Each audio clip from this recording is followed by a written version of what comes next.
Hi Kira, welcome back. If you happen to stumble across this video, I say hi to Kira every time because she was tired of hearing me talk about my ex-boyfriend. So now I make these YouTube videos as a way to kind of vent and talk about my feelings and try to communicate better. My name is Ari, and today I will be talking about a very fun topic, which is my stepmom. If you see one of my last videos, it might have been 2 videos ago, I kind of talked about my dad. Very fun, very awesome. It's kind of like the Olympics in a way, and who could traumatize Ari the most between my stepmom and dad. So I guess today we're gonna dissect that and see who wins. I really think April, my stepmom, takes the cake on this one. I wrote out a timeline because I tried filming this video before and I feared that it was everywhere and I was just angry and kept saying everything. I'm in a much calmer headspace right now, so I'm just gonna try to talk about my feelings properly and try to express them in a way that's understandable rather than just rambling. So let me start from the beginning. My stepmom moved in with us pretty quickly. My dad didn't really let us meet her before she moved in. We probably met once and then she was living with us. Very, very interesting time. We might have met a few times. I don't really remember. Like, trauma does this where you kind of forget a lot of stuff from your childhood. Especially because all that trauma happened so young, and I think my brain kind of blocked it out. I have PTSD, so I don't remember a lot of things except for vivid flashbacks or nightmares. Sorry, that was dark. But yeah, she moved in with us and it was not bad. She was actually a lot of fun when she was younger.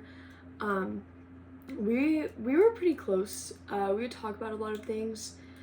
Pretty much immediately though, she was shit-talking my mom. I mean, obviously same with my dad. It happens with divorced parents a lot. That's not really like the brunt of the issue, but it did happen a lot. But yeah, later on, I think we took a lot of attention. Me and my sister were both pretty young at the time. I think we took a lot of attention from her, from my dad. So I think she began to resent us a little more because obviously, you know, she wants to be the object of the attention between him fighting with my mom constantly and then having to deal with us because we were really needy and emotional wrecks all the time. You know, she didn't really get the full attention, I guess, and she really wanted it. So she began to resent us a little more. But not only that, she started making up just weird stories. Like I remember one time she kind of talked about my sister, who was probably 7 at the time, shoving her into a bookcase. She is a petite woman, but I fear not that petite to be shoved into a bookcase by a 7-year-old. Also, how are you going to let a 7-year-old do that to you? I'm sorry, but my sister, me and her both have a lot of anger issues, probably stemming from our childhood, but I don't think they were developed then, and neither do I think that it was possible for her to push her that hard. But she also said that, what was it? Oh yeah, she also said that my sister was sleepwalking into her room at night and just standing over the bed and staring at her like the Exorcist style. I don't think she was doing that. She never really had a problem with sleepwalking before, but sure, if that's what you think, go ahead and tell people that. Okay? What a weird thing to lie about. I don't know, she would just kind of lie about a lot of random things, kind of similar to what I said about my dad in my previous video, how narcissists kind of just lie about things, not only to make you look bad, because my dad never did it in a way to make you look bad, it was more in like a way to make you believe more unbelievable things, but she kind of did it in a way to kind of make us seem scary in a way. She did the same thing too when we would fight. She would kind of give me a look and act like I was scaring her, even though it should have been the other way around because she's a 40-year-old woman yelling at me and I'm just a 12-year-old girl. trying to stand up for myself. I guess I should talk about the room setup that we were living in whenever she first moved into our home. It was pretty much like, I guess I should talk about the room setup before I go into this next topic because it's kind of important. So my dad's room was here, and me and my stepsister and my sister all shared one room. So my stepsister had a bed here, and then me and my sister had beds next to each other. It was a little cramped, 3 girls, but we were young, so it's not like we took super long to get ready or anything. But as time went on, my stepbrother lived in a room a little bit down the hall, so pretty close to us. My stepbrother would go into our, should be a trigger warning if you're somebody who happens to stumble across this video, but I will be talking about sexual assault and pedophilia. But yeah, our stepbrother would sneak into our room and crawl into our beds and just be generally kind of weird. I don't know, he also would come out of the bathroom with his dick out, which was also kind of weird, and I would pay him, if you saw my last video I talked about this too, I would pay him in quarters to tell him to stop doing that, because that's fucking weird. And my sisters were both younger than me, so the brunt of trying to protect them fell on me a lot. Not that I blame them at all, because I wish I could have done more to protect them in a way. I was also very young. We were probably 10-ish around this time, maybe 11. But I tried my best to try to do everything I could, and I ended up seeing my stepbrother in bed with my sister one night, and it was weird. There was activity going on in the bed, so I ended up telling my mom about it, and I asked if it was normal, and she said it wasn't. So she ended up telling my dad, and yeah, he ended up telling my stepmom, and she did not take it well at all. She was not very happy with me for snitching on her perfect son that she kind of idolized a lot in a way.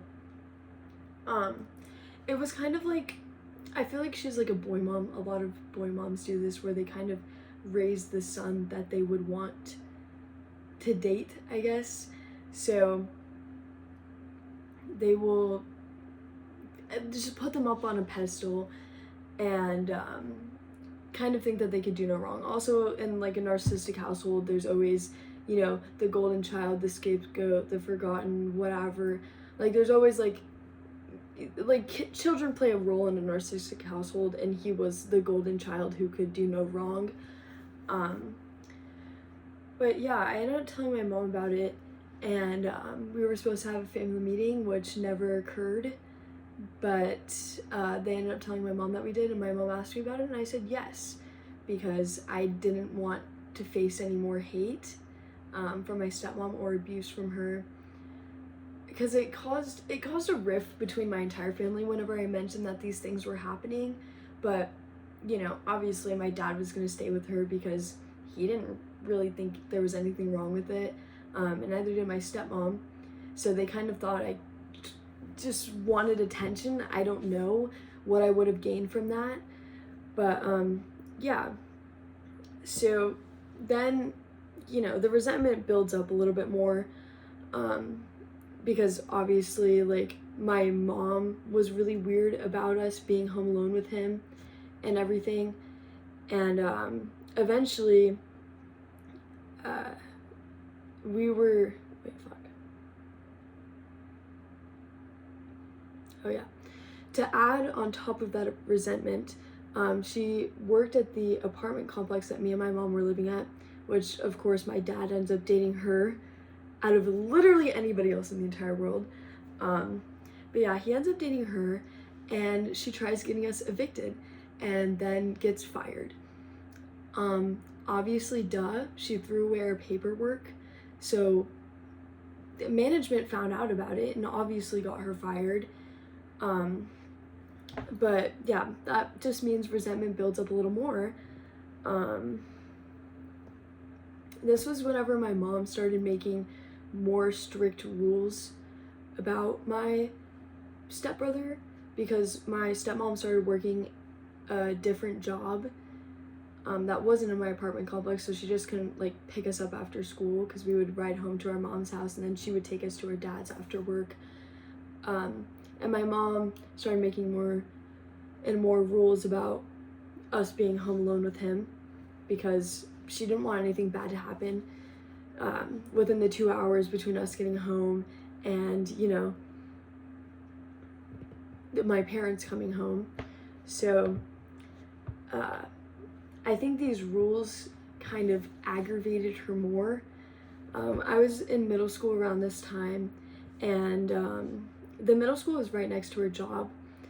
So, you know, somebody had to take off work early for us to be home. Otherwise, you know, we're with our stepbrother alone.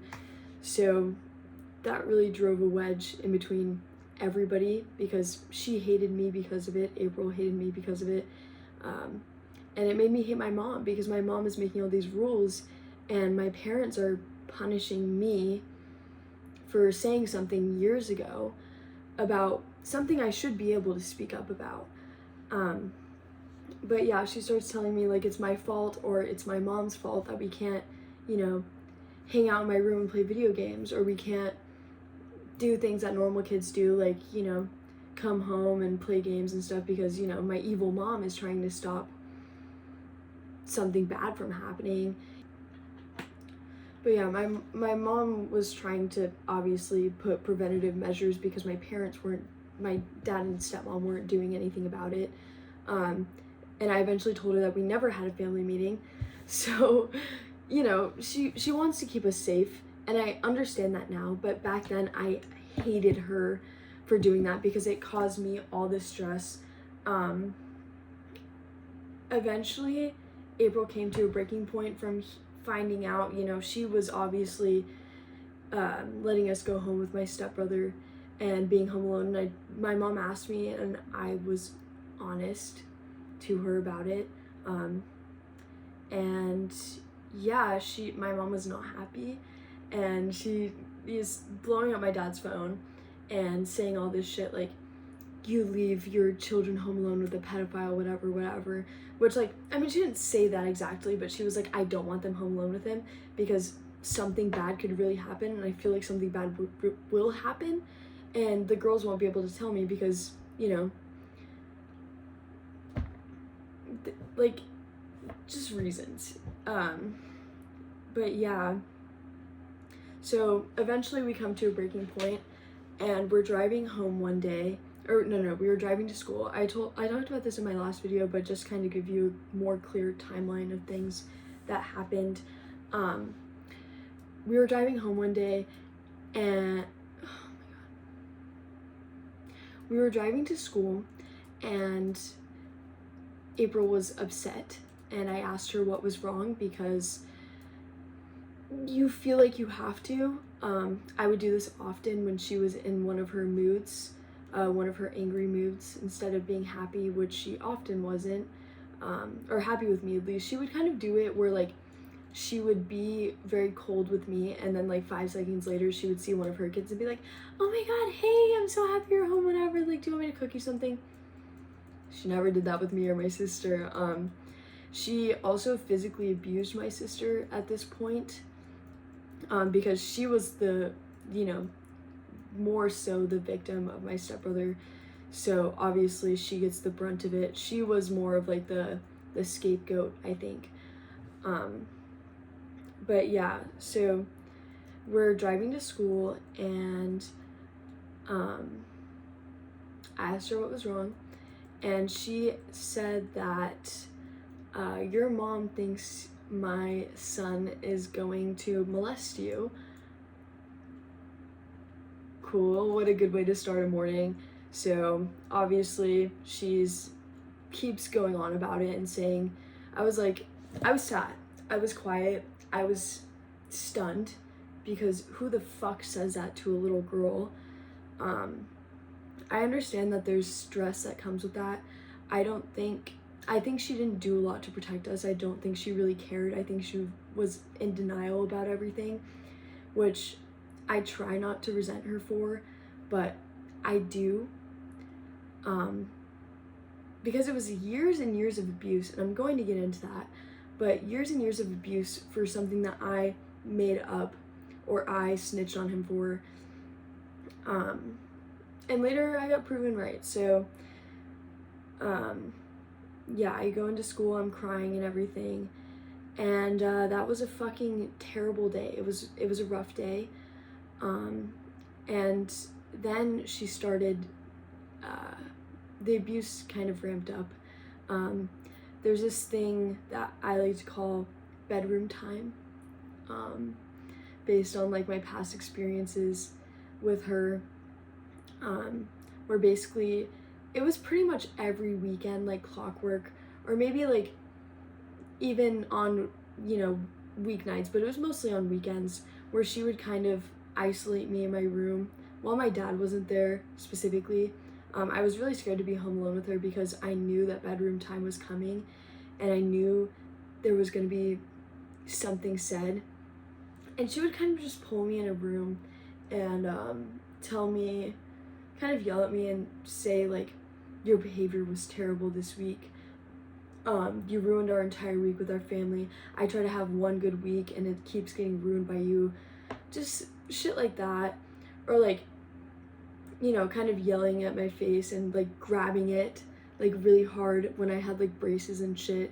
And, just so it could like hurt. She never really hit me.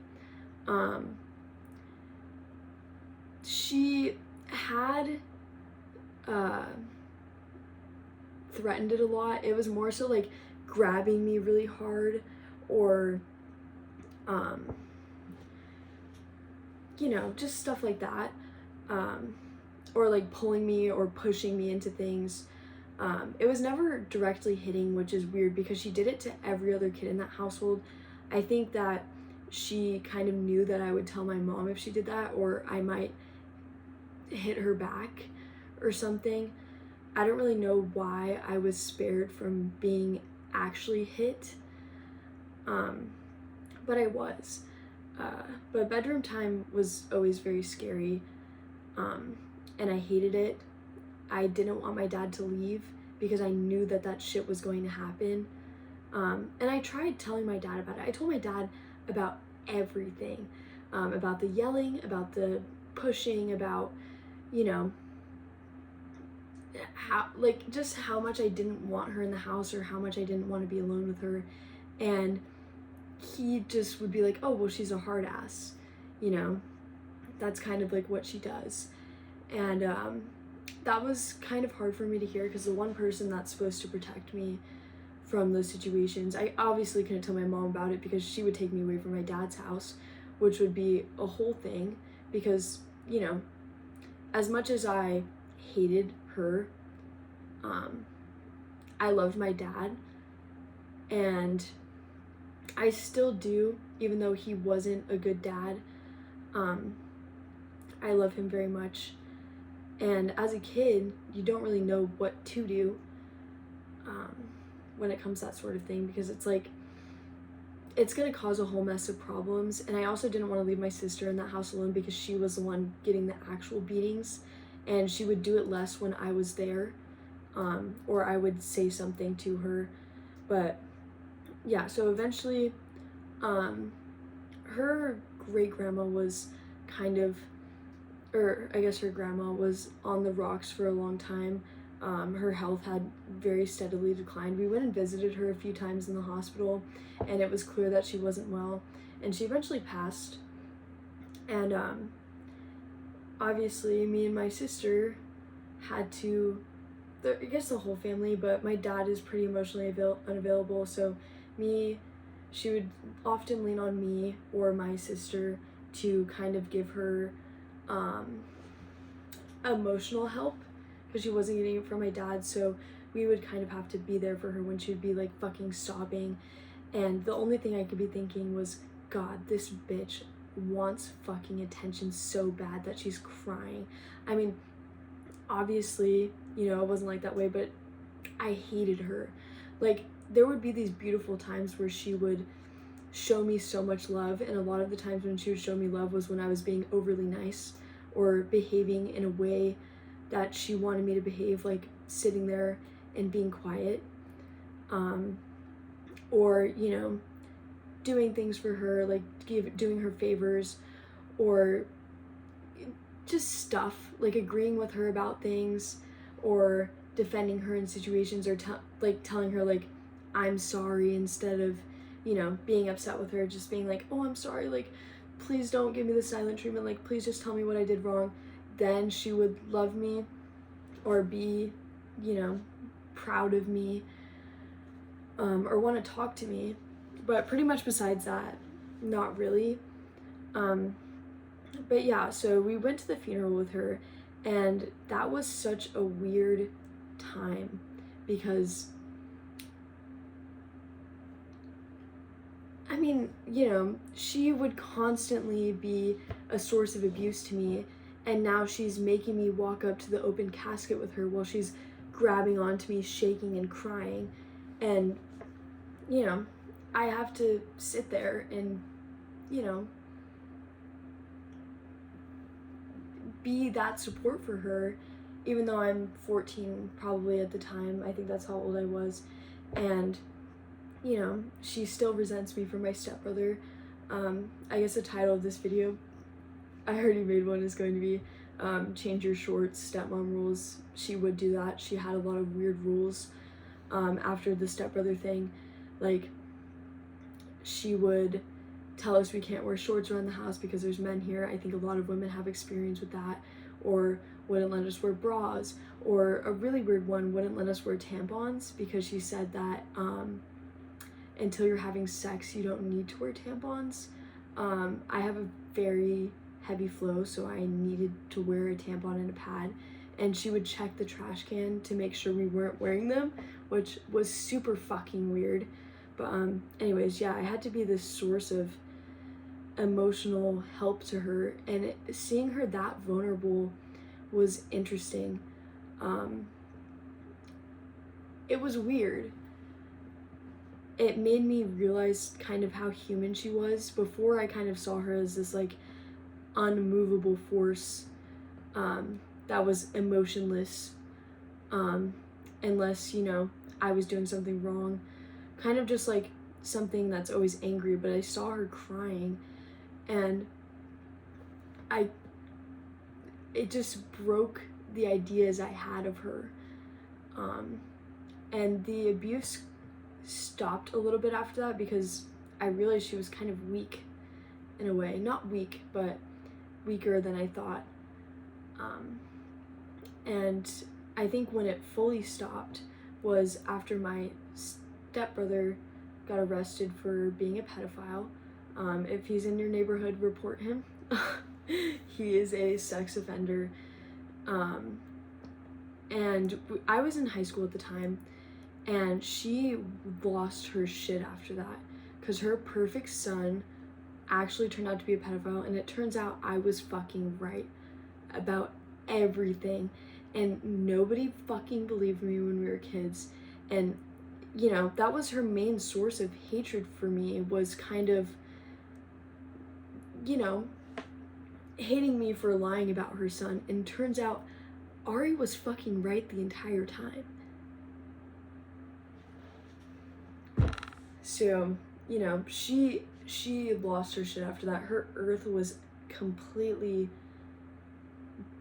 it was shattered. Like, her entire worldview was fucking destroyed, and now she has to admit to my mom that she was right, and, you know,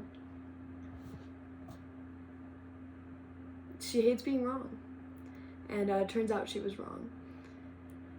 So yeah, after that, she disappeared for like 3 months.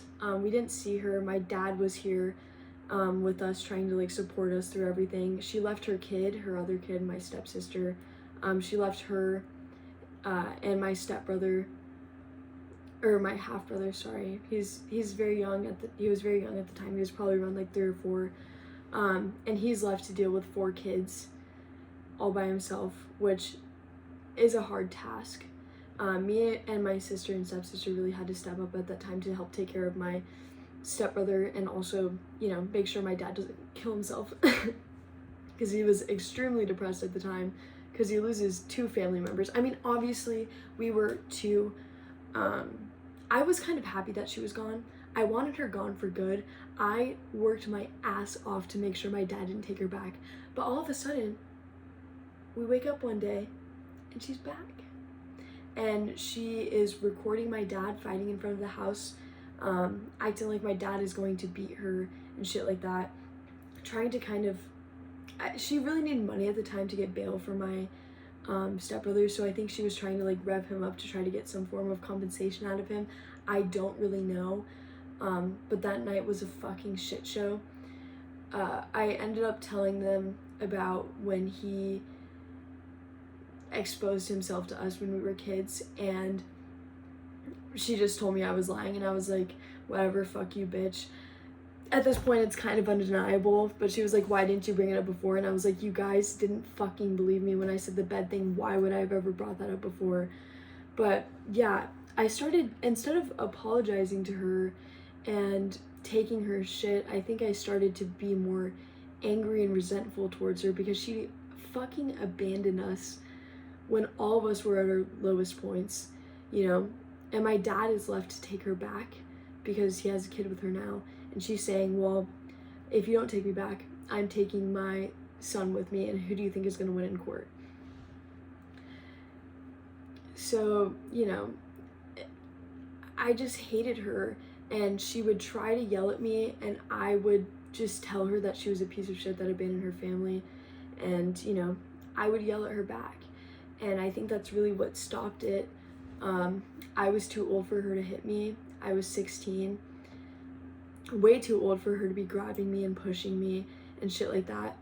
And then she slapped my sister when she said something, and I was furious. I fumed on her, and yeah, I think she began to be kind of scared of me in a way. But yeah, everything ramped up, and something bad was going to happen. We were going to kill each other. We were at each other's throats all the fucking time, constantly. And eventually, I ended up moving out of my dad's house because I couldn't take it anymore. It was constant fighting. I was terrorizing that house. I had to leave, and, you know, I felt really bad about it because I left my stepsister in that house, or, yeah, and my sister and my brother to deal with her and kind of pick up the pieces, because in 2 years, they lost 2 kids, you know? And it's fucked up. But at the end of the day, I made it through. My sister's making it through. She's about to go to college, which thank God she will be out of my dad's house. But yeah, I just thought maybe it's late at night. I thought maybe talking about something or telling a story would kind of tire me out. It hasn't. I really want to go to bed, but every time I lay in bed, I cannot fucking sleep. So I fear that this was no help. But it is nice to talk about my feelings because I haven't thought about this in actually fucking years, and I haven't talked about it in years. So it's kind of good to express it in a way.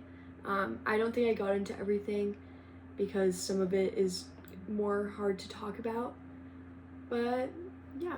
Anyways, if you see this video and you're not Kira, thank you so much for sticking through and watching it with me. Sorry, my voice is very monotone. I don't have a lot of energy right now, but I appreciate you. And yeah, we have 84 subscribers now, so thanks so much, guys. I'll see you in the next one. Peace.